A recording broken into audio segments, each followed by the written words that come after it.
Hello બાળકો, કેમ છે બધા? મજામાં ને? આજે આપણે ધોરણ 7 ચેપ્ટર 8 છે સમય સંખ્યાઓ તેના વિશે થોડું સમજવાના છીએ. તો સૌપ્રથમ આપણે પ્રાકૃતિક સંખ્યા જોઈએ.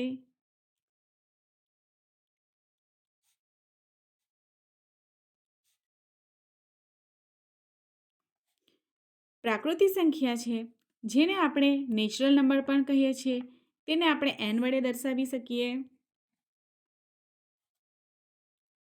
પ્રાકૃતિક સંખ્યા એકથી શરૂઆત થાય છે, એટલે 1, 2, 3, 4, 5 અનંત સુધી. ત્યારબાદ બીજી સંખ્યા આવશે પૂર્ણ સંખ્યા. પૂર્ણ સંખ્યા એ એવી સંખ્યા છે કે જેમાં પ્રાકૃતિક સંખ્યાની અંદર આપણે 0 ઉમેરીએ તો તે પૂર્ણ સંખ્યા બની શકે, જેને ઇંગ્લિશમાં હોલ નંબર પણ કહેવાય છે, જેને W વડે દર્શાવાય છે. તો W બરાબર 0, 1, 2, 3, 4 અનંત સુધી.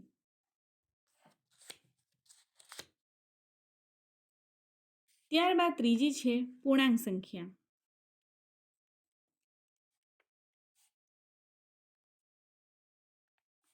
જેને આપણે ઝેડ કહીશું, એટલે કે ઝેડ વડે પણ દર્શાવીશું. પૂર્ણાંક સંખ્યામાં વચ્ચે શૂન્ય આવશે, જમણી બાજુ ધન સંખ્યા, ડાબી બાજુ ઋણ સંખ્યા આવશે.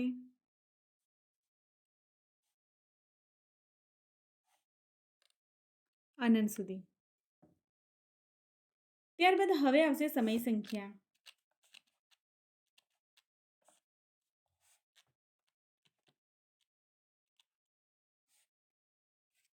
સમય સંખ્યાને આપણે p/q ના સ્વરૂપમાં લખીશું અને q નોટ ઇક્વલ ટુ 0, એટલે કે છેદમાં 0 નહીં આવશે. ઉદાહરણ તરીકે 1/4, 2/8, 3/2, -3/2 આ થઈ આપણી સમય સંખ્યાઓ. ત્યારબાદ સ્વાધ્યાય 8.1 છે, જેનો પ્રશ્ન એક છે કે નિમ્નલિખિત સમય સંખ્યાની વચ્ચે આવતી 5 સમય સંખ્યાઓ લખો. તો તેમાં પહેલો છે -1 અને 0 વચ્ચે આવતી 5 સમય સંખ્યાઓ. તો આપણે -1 ને અંશ અને છેદ બંને 10 વડે ગુણીશું.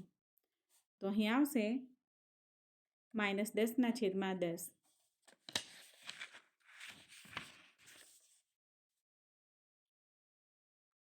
તો આમ -1 અને 0ની વચ્ચે આવતી સમય સંખ્યાઓ 0 ગ્રેટર ધેન -1/10 ગ્રેટર ધેન -2/10 -3/10 -4/10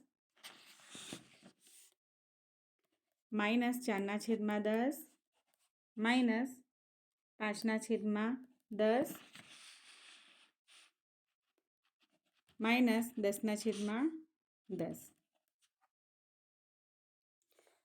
માટે આપણે આ રીતે પણ લખીશું. 0 ગ્રેટર ધેન -1/10 -5×10 એટલે અહીં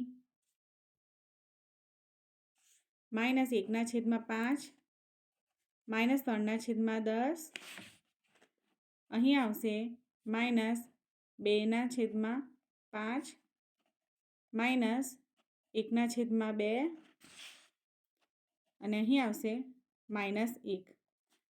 આમ 0 અને 1 વચ્ચે આપણને 0 અને -1 વચ્ચે આપણને 5 સમય સંખ્યાઓ મળે છે.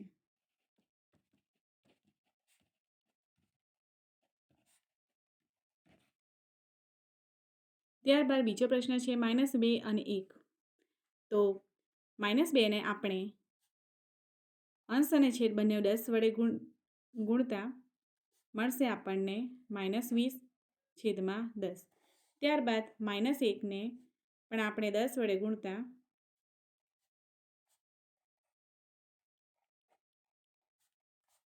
-10/10. અહીં આપણે સમય સંખ્યા શોધો ને તો છેદ સરખા હોવું જોઈએ. તો અહીં આવશે -10/10 ગ્રેટર ધેન -11/10 -12 -13 -14/10 -15/10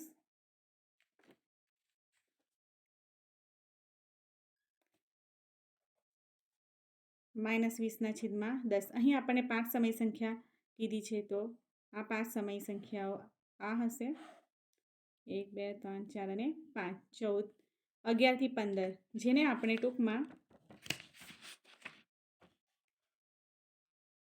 -11/10 -6/5 -13/10 આનો ભાગ ઉડશે એટલે 7/5 -7/5 15 અને 10નો પણ ભાગ ઉડશે એટલે -3/2.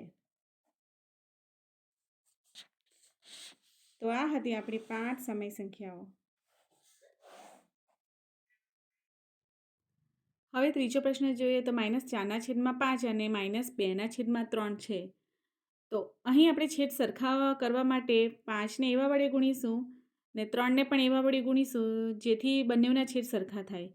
તો અહીં આપણે 4/5 બરાબર -4/5 અંશ અને છેદ બંનેને 9 વડે ગુણીએ તો 4 9 -36 થશે અને 5 × 9 કરીએ તો 45 આવશે.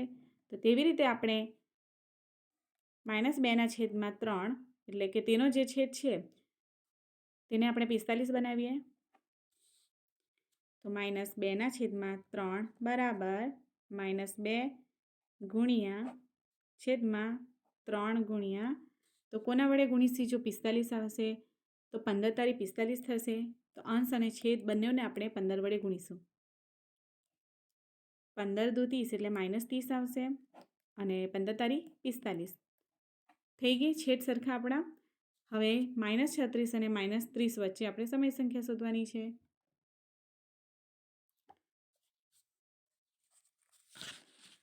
તો -30/45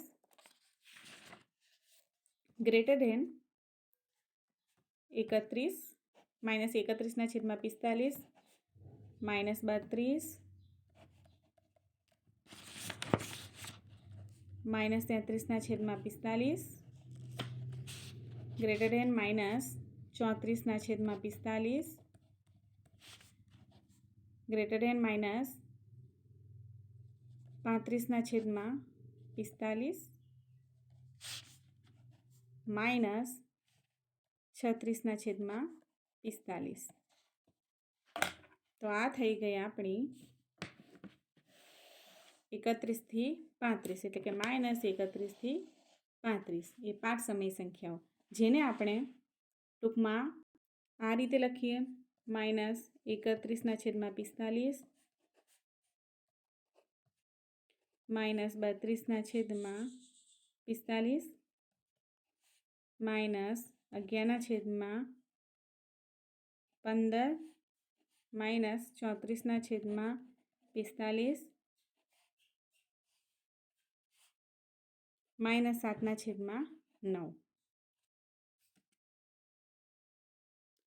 ત્યારબાદ ચોથો પ્રશ્ન છે -1/5 અને 2/3 એમની વચ્ચેની 5 સમય સંખ્યા શોધવાની છે. આ દાખલો ઇઝી પડશે કારણ કે છેદ સરખા કરવામાં આપણને પ્રોબ્લેમ નહીં આવશે. 5ના ઘડિયા અને 3ના ઘડિયામાં બંનેમાં એવી સંખ્યા લઈએ કે જેથી છેદ સરખા થાય. તો -1/5 બરાબર -1/5 ગુણ્યા અહીં 3 લઈએ ઉપર અંશ અને નીચે અંશ અને છેદ બંનેમાં 3 વડે ગુણીએ તો આવશે જવાબમાં 3 × 3 છેદમાં 5 તારી 15. ત્યારબાદ 2/3ને 2/3 3ને અને 2ને આપણે 5 વડે ગુણીશું તો 5 દુ 10 આવશે અને 5 તારી 15 આવશે. અંશ અને છેદ બંને સરખા થઈ ગયા તો અહીં ધન ને ઋણ બંને સંખ્યા છે, જેથી આપણે વચ્ચે 0 મૂકીશું. એટલે કે 0થી સ્ટાર્ટ કરીએ તો 0ના છેદમાં 15 લઈશું. ગ્રેટર ધેન માઇનસ 1ના છેદમાં 15 ગ્રેટર ધેન માઇનસ 2ના છેદમાં 15. આ 3 થઈ ગઈ. ત્યારબાદ 1ના છેદમાં 15 2ના છેદમાં 15 1 2 3 4 અને 5 આ થઈ ગઈ આપણી સમય સંખ્યાઓ.